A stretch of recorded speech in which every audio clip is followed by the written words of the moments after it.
자, 이준석 대표가 이끄는 개혁신당. 자, 어제, 오늘 계속해서 양향자 의원과 함께 지역 행보를 나서고 있는데, 자, 그 영상 저희가 준비를 했습니다. 함께 보시겠습니다.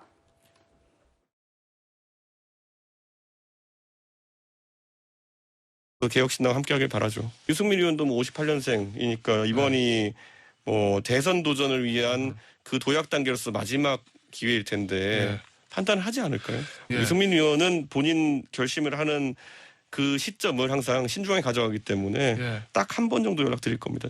유승민 전 의원이 오늘 국민의힘에 잔류하겠다는 뜻을 밝히셨는데 여기에 대한 대표님 입장이 궁금합니다. 저와 유승민 의원은 바른정당이나 새로운 보수당 그리고 바른미래당 등을 같이 하면서 또 이런 공유했던 경험들이 있습니다. 그런데 아마 그런 경험들에 대한 부담이 좀 있으셨을 거다라는 예측은 해왔습니다. 네, 오늘 유승민 의원이 SNS에 글을 남겼습니다. 당을 지키겠습니다. 공천 신청은 하지 않겠습니다.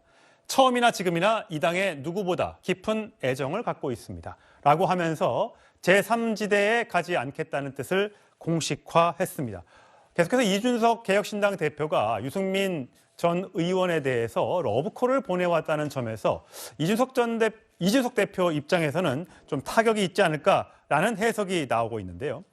자, 이종근 평론가 보시기에는 유승민 전 의원이 잔류를 선언한 이유 뭐라고 보십니까?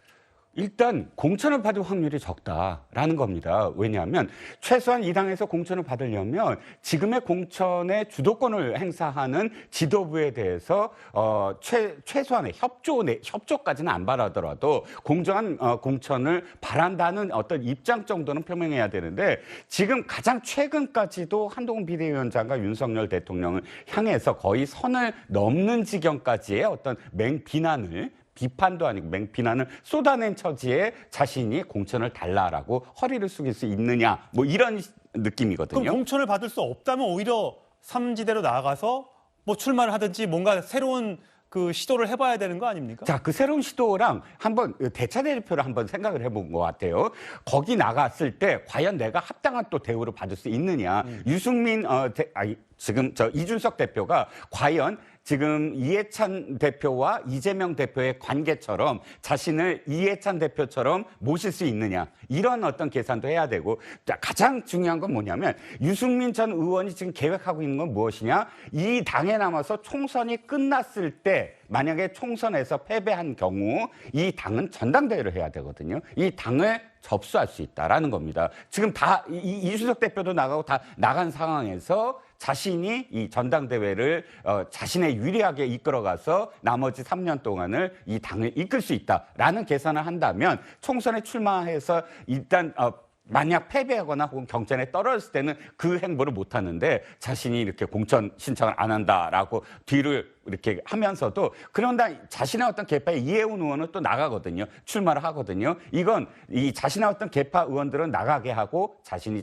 전체적으로 뒤에 물러서는 것처럼 보이다가 이 당을 접수하는 그런 행보를 계산하고 있지 않나 싶습니다. 그럼 이 평론가 생각하시기에는 결국은 이번 총선에서 국민의힘이 지고 그렇게 돼서 본인이 다시 당을 접수하는 그 시나리오를 그리고 있다라는 걸로 해석이 되는데 자, 유승민 전 의원 외에도 이준석 대표가 이끄는 개혁신당의 영입을 하려는 이 목표가 제대로 잘 안 되고 있는 것 같습니다. 목소리 들어보시죠. 천하용인 대다수가 지금 합류를 확정했고요. 마지막 한 명 정도 고민을 하고 있습니다. 오케이. 저는 당내에서 혁신을 하고 당내 남는 것이 저를 최고위원으로 뽑아준 당과 당원에 대한 도리라고 생각합니다. 어디에 있든 뭐 가치가 중요한 거니까요. 오영환 의원이나 김웅 의원께는 저는 공개적으로 한번 제안을 드리고 싶어요. 신당에 와서 본인들이 무력감을 느꼈던 정치 현실 한번 바꿔보시라. 안 갑니다. 저는 정치 처음 시작한 게 새로운 보수당으로 시작을 했고 제 정치적 고향은 지금 국민의힘입니다. 그걸 떠날 수는 있어도 고향을 바꾸는 일은 없습니다. 자, 김웅 의원이 고향을 바꾸는 일이 없다. 성세준 의원 보시기에는 자, 이준석 대표가 58년생 유승민 전 의원은 대선 마지막 기회일 것이다. 그래서 이렇게 오시라, 대접해드리겠다 이렇게 얘기했습니다만 오늘 국민의힘 지키겠다라고 얘기했고 천하람 최고위원이 신당 와서 한번 정치 바꿔보자 했더니 나는 고향 안 바꾼다 이렇게 했어요. 그러니까 본인과 굉장히 친하다. 아까 뭐 했던 김용태 전 최고위원도 가지 않겠다, 남겠다라고 얘기하면서 본인이 가장 믿었던 사람들이 지금 합류를 하지 않으면서 이준석 신당에 대한 걱정을 하시는 분들이 생길 것 같아요. 특히 지지자들 입장에서는요. 그렇죠. 아무래도 지지자들 입장에서는 다른 사람 몰라도 유승민 전 의원만큼은 같이 하지 않겠냐라는 기대심이 컸을 것 같은데 유승민 전 의원조차도 제가 이제 기억하는 게 최근에 이제 그 개싸움 이런 식으로까지 표현하지 않았습니까? 한동훈 위원장이랑 이제 뭐 윤석열 대통령 사이 어떤 갈등에 대해 가지고 참 국민의힘 자체를 유승민 전 의원이 개판이라고 봤다는 소리인데 그 정도 발언까지 했던 사람조차 이준석의 신당에 안 간다? 이건 아무래도 이제 그 개혁신당을 지지하시는 분들 입장에서 굉장히 좀 타격이 클 것 같고요. 근데 이제 저는 이제 김웅 의원도 그렇고 유승민 전 의원도 그렇고 뭐 김웅 의원은 뭐 정치적 고향을 안 바꾼다라고 얘기를 하셨습니다만 아마 제가 보기에는 시청하시는 모르는 분들이 뭔 소리냐. 김웅 의원의 고향은 민주당 아니냐라고 생각하실 것 같아요. 그만큼이나 국민의힘에 대해서 열렬히 비판해오고 배신자적인 모습을 보였던 게 김웅 의원 아니었습니까? 저는 그래서 지금 뭐 국민의힘을 지킬 것이다, 정치적 고향을 안 바꾼다 이런 식의 표현들은 그냥 정치적인 수사에 불과하지 않다라고 보고요. 예. 사실상 그냥 자기의 어떤 배지의 가능성을 높이기 위한 선택으로서 국민의힘에 잔류하겠다라고 표현하는 게 맞을 것 같습니다. 네. 김유현 전 의원님 보시기에는 어떠세요? 지금 이런 지금 돌아가고 있는 상황에 봤을 때 이준석 신당이 그래도 가장 나름 이따 저희가 여론조사를 보여드리겠습니다만 나름 가장 앞서가고 있는 신당으로 지금 꼽혀왔는데 이렇게 이제 합류 인사들이 제대로 합류하지 못하게 된다면 타격을 받는 거 아니냐라는 얘기가 나올 것 같은데요. 그렇죠. 한동훈 비대위원장이 뜰수록 이준석 개혁신당은 반비례적인 효과가 있을 수밖에 없다고 보고요. 20일 날 창당대회를 했는데 그때 주말 사이에 이제 소위 유난 갈등이 불거지면서 창당의 컨벤션 효과가 며칠 동안 조금 잃어버린 셈이 됐어요. 딱 일주일 됐습니다. 지난주 그렇죠. 일요일이었어요. 그러고 나서 이제 다시 또 주목받고 있어요. 영양자 한국의 희망당과 이제 창당 합당을 하면서 이렇게 굉장히 빠른 행보를 보이고 있기 때문에 뭐 강서구도 가고 마포구도 가고 예. 이러면서 이제 언론의 주목도가 다시 또 높아지고 있긴 한데 25일인가 인터뷰한 걸 보니까 유승민 전 대표에 대해서 뭐 한 번은 연락드린다 이런 정도의 성의를 가지고 과연 유승민 전 대표를 움직일 수 있겠습니까? 그러니까 개혁신당에 합류를 안 하면은 타격을 받는다라고 상정을 한다면 더 많은 공과 노력을 들였어야 되는 게 저는 맞다고 생각하는데 그동안에 뭐 빈번하게 연락이 있었던 것 같지도 않고요. 그런 측면에서 유승민 전 대표 같은 경우에는 내가 한나라당 시절부터 해왔던 이 당의 본류라고 생각하는 바가 있고 두 번째는 경기도지사 선거할 때 또 이제 굉장히 상처가 있었잖아요.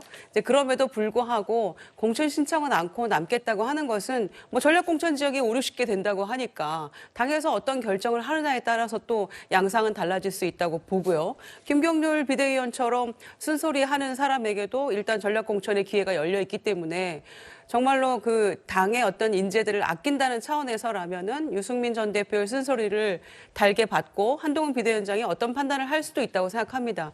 이제 그런 점에서 개혁신당으로서는 좀 더 노력하지 않은 것에 대해서 또 이준석 대표로 있는 그 당에 가서 유승민 전 대표가 어떤 역할을 할 수 있겠습니까? 그런 것들이 복합적으로 빚어낸 결과라고 보고요. 아마 뭐 오영환 의원에게도 아마 러브콜을 보냈었고 지금 김웅 의원에게도 보냈습니다마는 개혁신당이 아마 주춤거리고 있는 이유도 국민의힘이 뭔가 바뀔 수 있을 것인가 분위기가 그래서 이준석 대표와의 관계 속에서 한동훈 위원장이 뭔가 조금 더 다른 행보를 보인다면 소위 용산과의 어떤 분리된 모습을 보인다면 차별화된 모습을 보인다면 달라질 수도 있을 것인가 이런 모습들을 염두에 두고 있기 때문에 당장은 뭔가 의원들의 이동이나 이런 것들이 조금 더딘 것 같고요. 예. 문제는 이제 공천 전후에 달려 있겠죠. 그렇겠죠. 예. 양당 모두 공천을 어떻게 하느냐에 따라서 제3지대의 볼륨이 커질 것이냐 아니면 줄어들 것이냐 아마 결정이 될 걸로 보입니다.